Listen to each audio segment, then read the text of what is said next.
என்ன அர்ஜென்ட்ன்னு கேட்கிறேன் நான். சரி இப்ப ஏத்தல அடுத்த வருஷத்துல அது நடக்கட்டும். என்ன அர்ஜென்ட்? எல்லா தரப்பையும் கூப்பிட்டு பேசுறாங்களா? தர்கா சொத்துக்குள்ள போலான்னு நீதிபதி உத்தரவு போட்டிருக்காரு. அங்க ஒரு பிரச்சனை வந்து 4 பேர் இறந்து போறாங்க. கலவரம் ஆயிருது. யார் பொறுப்பு? அன்னைக்கு யாரா சொல்லுவீங்க? அரசாங்கம் இது முறையா கையாளல. சிஎம் இத வந்து சரியா கவனிக்கல.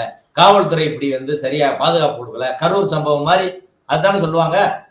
இப்போ ஒரு அரசாங்கன்றது எல்லா தரப்பு கிரவுண்ட் சிச்சுவேஷன் பார்த்து லா அண்ட் ஆர்டர், பப்ளிக் ஆர்டருக்கு அவங்க தானே பொறுப்பு.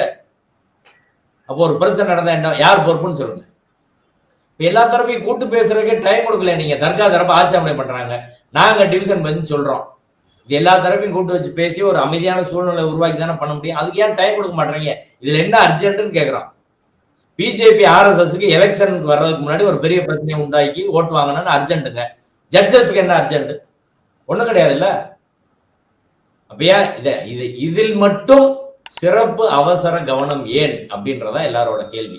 இப்ப ராம ரவிக்குமார் அவர்கள் அன்னைக்கு டிசம்பர் 1ஆம் தேதி ஆர்டர் வாங்கினதுக்கு பிறகு கோவில்ல வச்சு ஆர்டரை வச்சு நான் வந்து சாமி கும்பிட்டேன் போட்டோ எல்லாம் போட்டாரு. அதெல்லாம் என்ன விஷயம்? அப்ப 2-3 நாள் அவர் அதுதான் அங்க ஒரு என்ன சொல்றது, அங்க ஒரு ஷோ காட்டிட்டு இருக்காங்க. திருப்பரங்குன்றம் மக்கள் அதை எப்பா கொஞ்சம் ஓரமா இருந்து நீ அதை பண்ணுப்பா அப்படின்னு தள்ளி விட்டு அவங்க பாட்டு போயிட்டு இருக்காங்க. இப்படிதான் அங்க லோக்கல்ல நடைமுறை இருக்கு.